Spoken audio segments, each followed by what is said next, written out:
Dr. Mitchell Reeves lost his license 6 months ago because of me. The office where we used to meet sits empty now. A for lease sign gathering dust in the window.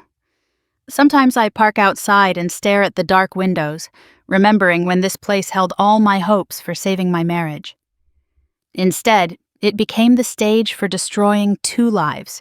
3 if you count my own, though I'm not sure I do anymore. The leather couch where David and I sat trying to fix us is probably in storage somewhere. The tissues we went through, the tears I performed, the lies I perfected. All of it happened in that second-floor corner office overlooking downtown Portland. Now it's just empty space like everything else I touch. We started therapy 14 months ago. David's idea, though he'd never admit how desperate he was by then. We'd been married 8 years, together for 10, and the cracks were showing. Not dramatic cracks. We didn't scream or throw things. Just this slow drift apart, like continental plates shifting until there's an ocean between you. "I think we need help," David said one morning over coffee. He had that careful tone he used when he thought I might explode. Professional help. "You think I'm crazy?" I shot back, though I knew that wasn't what he meant. "I think we're losing each other, Laura. And I don't want that to happen." The sincerity in his voice made me look away. David was always so earnest, so committed to fixing things. He approached our marriage like one of his engineering projects. If something was broken, you diagnosed the problem and repaired it. He couldn't accept that maybe some things weren't meant to be fixed. Maybe some people weren't meant to be fixed. He'd already researched therapists, had a list of 3 with good reviews. Dr. Mitchell Reeves was at the top, specialized in couples counseling, 20 years of experience, a Psychology Today profile that used all the right words about creating space for authentic connection and rebuilding intimacy through vulnerability. Our first session was on a Tuesday afternoon in March. I wore my work clothes, came straight from the marketing firm where I was creative director. David met me in the parking lot, smiled that nervous smile of his, took my hand as we walked in together. Still trying, even then, still believing we could be saved. Dr. Reeves wasn't what I expected. I'd pictured someone older, maybe with glasses and a beard, the stereotype of a therapist. Instead, he was maybe 45, tall and lean with silver threading through dark hair, wearing a blue button-down that made his eyes an arresting shade of blue. When he smiled and shook our hands, I felt an unexpected thump in my chest. "Laura, David, welcome. I'm glad you're here. Taking this step shows real commitment to your relationship." His voice was like warm honey, the kind that made you want to tell him everything. We sat on the couch, David and I, with careful space between us. Dr. Reeves, Mitchell, as he'd later insist I call him, sat across from us in a leather chair, legal pad balanced on his knee. "So," he said, those blue eyes moving between us, "what brings you here today?" David launched into his prepared speech about communication problems, growing apart, wanting to reconnect. I half listened, too aware of how Mitchell's gaze lingered on me, how he nodded when I shifted position, how his pen moved across the page in smooth, confident strokes. "And Laura," Mitchell turned to me fully, "what's your perspective?" I ... The words stuck, because the truth was ugly.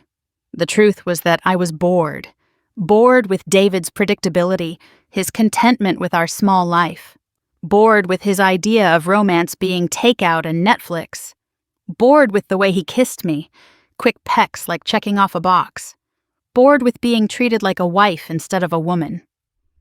"It's hard to articulate," I finally said. "I just feel unseen." Mitchell leaned forward slightly. "Unseen by David?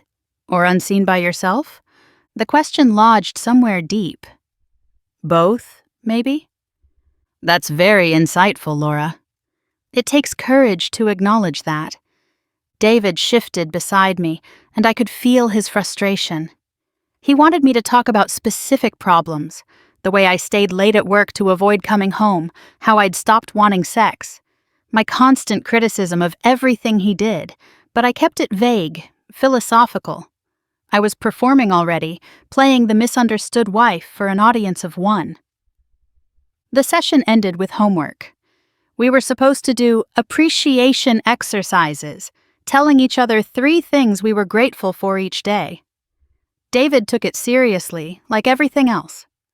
Every morning, he'd list his 3 things: my creativity, my passion for my work, the way I laughed at stupid commercials. I'd mumble something generic back, already thinking about our next appointment. Because I couldn't stop thinking about Mitchell. It was innocent at first, the way all these things start. I'd replay our conversations, analyzing every word, every look. Did his eyes linger on me longer than necessary? Did his smile seem warmer when directed at me versus David? I started dressing more carefully for our sessions. A silk blouse that fell open just so when I leaned forward, perfume applied to my pulse points, lipstick freshened in the parking lot. "You seem different today," Mitchell said during our 4th session. David had gotten stuck in traffic, so it was just us for the first 15 minutes. "More open. I've been thinking about what you said. About being seen." I crossed my legs, noted how his eyes followed the movement.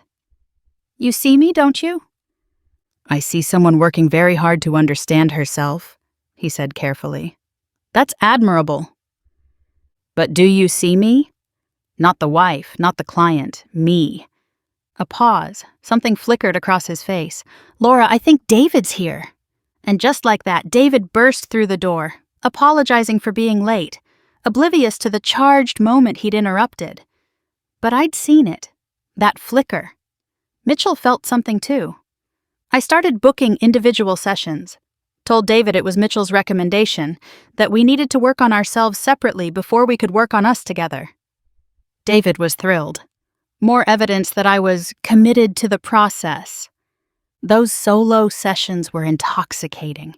50 minutes of Mitchell's undivided attention, his thoughtful questions, his affirmations that I was extraordinary and deeply complex.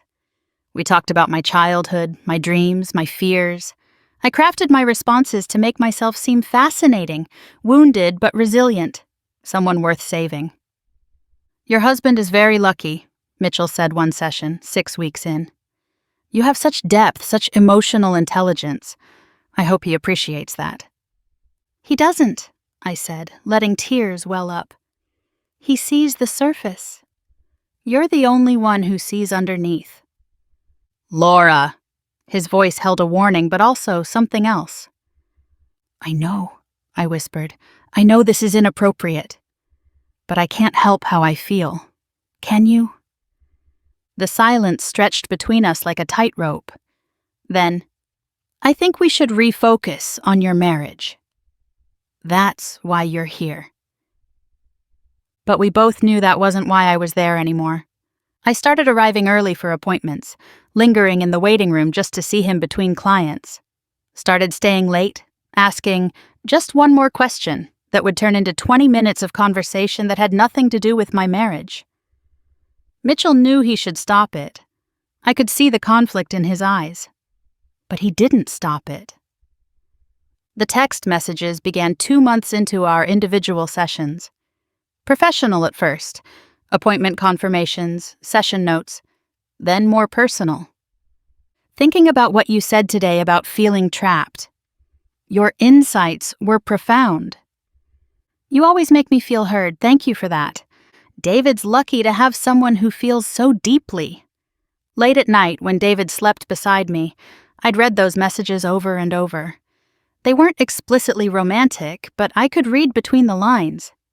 Mitchell was falling for me just as I'd planned, except somewhere along the way I'd convinced myself I was falling for him too. The turning point came during a particularly emotional session. I'd manufactured a crisis, a fight with David about him forgetting our anniversary. He hadn't, but Mitchell didn't need to know that. I sobbed on that leather couch, letting my pain feel real, letting Mitchell see me vulnerable. Boy. He moved from his chair to sit beside me on the couch, professional boundaries crumbling as he handed me tissues, his hand briefly touching my shoulder. "You deserve to be cherished," he said softly. "To be someone's priority, I just want to be loved, I whispered. Really loved, the way you... I stopped myself, but the damage was done. We were sitting too close, the air between us electric with possibility. Laura, he said, my name rough in his throat. We can't. I know. I looked up at him, tears making my eyes bright. But what if we could? What if this is real? He should have ended it there. Should have referred me to another therapist, told David the truth, protected his career and his integrity. Instead, he kissed me. It was everything kissing David wasn't. Urgent, desperate, wrong in all the right ways. When we broke apart, both breathing hard, I saw his horror at what he'd done, but I also saw the want. This can't happen again, he said. Of course not, I agreed, already planning how to make it happen again. It became our pattern. Professional during couples sessions, David none the wiser as Mitchell guided us through communication exercises and trust-building activities. But during my individual appointments, the pretense would eventually fall away. Not every time. Mitchell would rally his professionalism, keep things appropriate, but I knew how to push his buttons now, how to remind him of what we'd shared. I had a dream about you, I'd say, watching him shift in his chair. Laura, we need to discuss boundaries. It wasn't sexual. You were just holding me, making me feel safe. David never makes me feel that way. And then he'd weaken, just a little. A hand on mine that lingered too long. A hug at the end of session that felt more like an embrace. Once, another kiss, followed by 20 minutes of him spiraling about ethics while I assured him I understood, I wouldn't tell anyone, this was just between us. The text messages grew more frequent, more intimate. Late at night when Mitchell's defenses were down, I think about you constantly. This is destroying me. Leave him. We could have something real. You're all I see when I close my eyes. I saved every message, screenshot every conversation. Not because I planned to use them, at least I told myself that, but because they were proof that I was worth wanting. That someone saw me as more than David's wife, more than the woman who cooked dinner and paid half the mortgage. David, meanwhile, thought therapy was working miracles. I was more attentive at home, initiated sex for the first time in months, closing my eyes and thinking of Mitchell, suggested date nights. He had no idea it was all performance, that I was playing the role of trying wife while planning my escape with another man. You seem happier, he said one night, pulling me close in bed. More like yourself. Therapy's helping, I said, the lie easy as breathing. Dr. Reeves is a miracle worker. We should send him a fruit basket or something. I bit my lip to keep from laughing. If only he knew. The fantasy consumed me. Mitchell would leave his wife. I'd found out about her through careful questioning. Married 15 years, 2 kids. I'd leave David. We'd start fresh somewhere, maybe open a practice together. I'd write self-help books about finding yourself. He'd counsel other lost souls. We'd be the power couple of the therapy world. But fantasies have a way of colliding with reality. It happened on a Thursday night in September. David had a work dinner he couldn't miss. I told him I had a session with Mitchell, which was partly true. I did go to the office, but it wasn't for therapy. Mitchell had been unraveling for weeks. The texts grew more desperate, the boundary lines blurrier every time. That night, alone in his office after hours, on that same leather couch where my marriage was supposed to be saved, we crossed the final line. I'll spare the details. Not out of modesty, but because looking back, they seem so tawdry, so cliché. What felt like passion in the moment now seems like 2 people making the worst decision of their lives in the most predictable way possible. Afterward, Mitchell was distraught. This was a mistake. Oh God, what have I done? It wasn't a mistake, I insisted, still half-dressed, trying to pull him back to me. This is real. What we have is real. What we have is a therapeutic relationship that I've completely violated. He was pacing now, running his hands through his hair.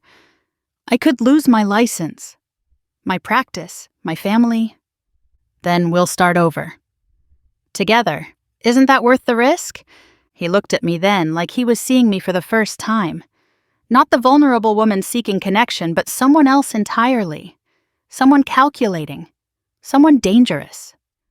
You need to leave, he said quietly, and we can't see each other again. I'll refer you and David to another therapist. Mitchell, please. Dr. Reeves, he corrected coldly. This ends now. I left his office in tears, but they were angry tears. How dare he use me and then discard me? How dare he make me feel special and then treat me like a mistake? In my emotional state, I made a critical error. I didn't delete our text conversation. Didn't notice when my phone synced to our shared iPad at home.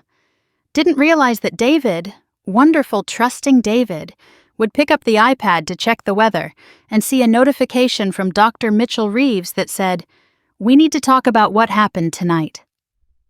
I came home to find David sitting in the dark living room, iPad in his hands, face illuminated by the screen.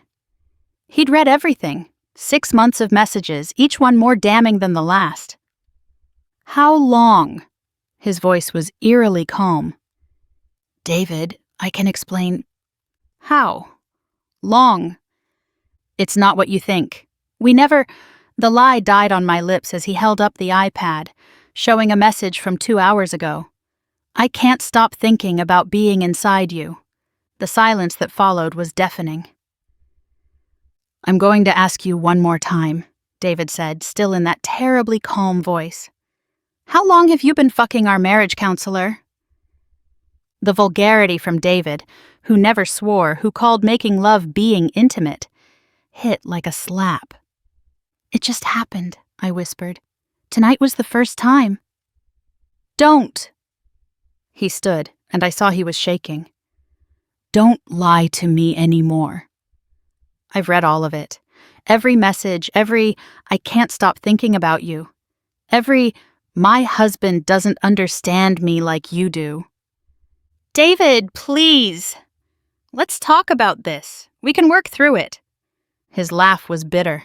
Work through it? With who? Another therapist? Someone else for you to seduce? That's not fair. Fair? Now he was shouting. Fair? I've spent 8 months in therapy, trying to save our marriage, thinking I was the problem. 8 months of appreciation exercises and trust falls and communication strategies. And the whole time you were pursuing the man who was supposed to be helping us.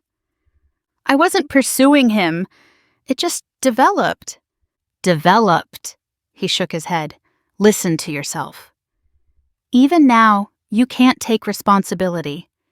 He was right, but I couldn't admit it. Instead, I went on the attack. Maybe if you'd paid attention to me, made me feel desired.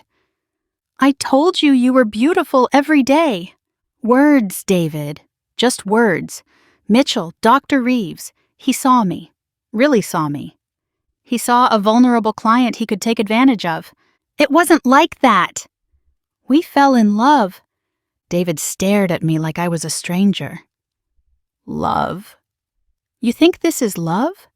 A therapist who violates every ethical boundary, who betrays his professional obligations, who helps destroy the marriage he's supposed to be saving. That's love to you. You wouldn't understand. You've never felt passion like that. You're right, he said quietly. I've never felt the kind of passion that makes me betray everyone who trusts me. I've only felt the kind that makes me show up day after day, year after year, trying to build something real with someone I thought was my partner. He left that night. Packed a bag while I followed him from room to room, alternating between apologies and accusations. The last thing he said before walking out was, I'm calling the therapy board in the morning. He shouldn't be allowed to do this to anyone else. David, no, please, his career. What about our marriage? What about my trust? What about the $8,000 we paid him to help us? He paused at the door. What about the nights I held you while you cried over the very man you were betraying me with? That hit like a physical blow. Because I had cried to David about feeling disconnected, about needing more, and he'd held me through it all, never knowing I was crying over another man. You want to protect his career? Maybe you should have thought of that before you fucked him. The door closing behind him was the loneliest sound I'd ever heard. David was true to his word. He filed a complaint with the state board the next morning, complete with screenshots of every message. He also called Mitchell's office, informed his receptionist that there had been an ethical violation and that he'd be seeking legal counsel. Mitchell called me within an hour, panic in his voice. "What did you do?" "I didn't do anything." David found the messages. "You were supposed to delete them. We agreed." "We agreed? When did we agree to anything except that you were done with me after you got what you wanted?" "Laura, this is my life, my career, my family. If this gets out..." "Maybe you should have thought of that before you kissed me. Before you told me I was extraordinary. Before you made me believe..." He hung up, blocked my number. Just like that, our great love affair was over. The fallout was swift and brutal. Mitchell's wife threw him out after David, in his thorough engineer way, sent her copies of everything. The therapy board launched an investigation. Word spread through professional circles. Portland's therapy community is smaller than you'd think. My friends, when they found out, were horrified. Not in a supportive way, but in a how-could-you-a way. My best friend Stephanie was the most direct. "You seduced your marriage counselor? Are you insane?" "I didn't seduce him." "It was mutual." "Laura, he was in a position of power. He was supposed to help your marriage, not destroy it. And you..." She shook her head. "I can't even look at you right now." Even my mother, who usually took my side in everything, was disgusted. "That poor David. 8 years he loved you, and this is how you repay him?" "You don't understand, Mom. The marriage was already over." "Then you leave." "You don't corrupt the person trying to help you. What's wrong with you?" What was wrong with me? I'd asked myself that question 1,000 times in the months since. The easy answer was that I was selfish, cruel, a narcissist who needed constant validation. But it was more complex than that. Or maybe that's just what I tell myself. Mitchell lost his license. The board's investigation found multiple severe ethical violations and exploitation of a vulnerable client. That last part made me laugh bitterly. I wasn't vulnerable. I was calculating. But Mitchell let them paint him as the predator and me as the victim because it was better than admitting we were both equally guilty. His wife divorced him and took the kids back to her family in California. His practice closed. Last I heard, he was working at a community college teaching intro psychology courses. From respected therapist to disgraced instructor, all because of me, because of us. David filed for divorce immediately. No attempts at reconciliation, no second chances. He'd been willing to work through almost anything, except this. The betrayal was too complete, too calculated. I'd taken the one thing we'd tried together to save our marriage and turned it into the weapon that destroyed it. He got the house, the savings, even our dog. I didn't fight it. What was the point? Everyone knew what I'd done. The judge, despite Oregon's no-fault divorce laws, clearly disapproved of me. David's lawyer made sure to submit the therapy board's findings as evidence of marital misconduct. I kept my job, barely. A creative director having an affair with her therapist wasn't great PR, but it wasn't illegal. Still, clients looked at me differently. Colleagues whispered. I started working from home more, avoiding the judgment in their eyes. Which brings me here to this empty office. I still have a key. Mitchell gave it to me during our brief affair so I could meet him after hours. He never asked for it back, probably forgot in the chaos of losing everything. Sometimes I come here and sit in the waiting room, remembering how it felt when possibility lived in this space. When I believed someone saw the real me and found me extraordinary. When I thought I was choosing passion over predictability, connection over comfort. But I wasn't choosing anything real. I was choosing destruction dressed up as desire. I was choosing the validation of being wanted by someone who shouldn't want me over the steady love of someone who chose me every day for 8 years. David remarried last month, a woman from his engineering firm, someone steady and loyal who probably never dreams of seducing inappropriate men. They look happy in the announcement I saw on social media before he blocked me. He looks lighter somehow, like being free of me allowed him to breathe again. Mitchell never responded to my attempts to contact him. I wrote letters, emails, even showed up at the community college once. Security escorted me out. He'd told them about me, warned them I might appear. The dangerous ex-client who'd cost him everything. But I wasn't the one who crossed professional boundaries. I wasn't the one who violated a code of ethics. I was just the one who made it easy for him to forget who he was supposed to be. And then, when the fantasy collapsed, I was the one left holding nothing but screenshots of messages from a man who probably says the same things to his new inappropriate conquests. Because men like Mitchell don't change. They just find new vulnerable women to connect with. And women like me? We sit in empty offices, replaying moments that felt like everything but were really nothing, wondering how we became the villain in our own story. The truth is, I didn't become the villain. I always was one. I just dressed it up as complexity, as being misunderstood, as deserving more than what I had. But David loved me exactly as I was, flaws and all, and that should have been enough. That should have been everything. Instead, I'm 36 years old, divorced, infamous in certain circles as the woman who seduced her marriage counselor. I live in a studio apartment, work from home to avoid colleagues' stares, and spend my evenings reading self-help books about narcissism and attachment disorders, trying to understand myself the way Mitchell pretended to. The office is getting cold. Soon someone will rent this space, maybe another therapist who will help couples navigate their problems with actual integrity. The leather couch will be replaced, the walls repainted, every trace of what happened here erased. But I'll still know. I'll still remember the sessions where I performed vulnerability, the messages that felt like love but were just two selfish people enabling each other's worst impulses, the night on that couch when I got everything I thought I wanted and lost everything that mattered. David was right to call the board. Mitchell shouldn't be allowed to practice, not when he's so easily corrupted. But I corrupted him, deliberately and methodically, because I needed to prove I still had that power. I needed to matter more than marriage vows and professional ethics and basic decency. I mattered, all right. I mattered enough to destroy 3 lives, maybe more if you count Mitchell's kids who lost their stable family because their father couldn't resist a client who made herself irresistible. The security guard will make his rounds soon. Wonder why there's a light on in an empty office. I should leave, go back to my studio apartment with its view of a parking lot, heat up another frozen dinner, pretend tomorrow will be different. But first, I let myself remember one more time. Not the affair. That was just bodies and bad decisions.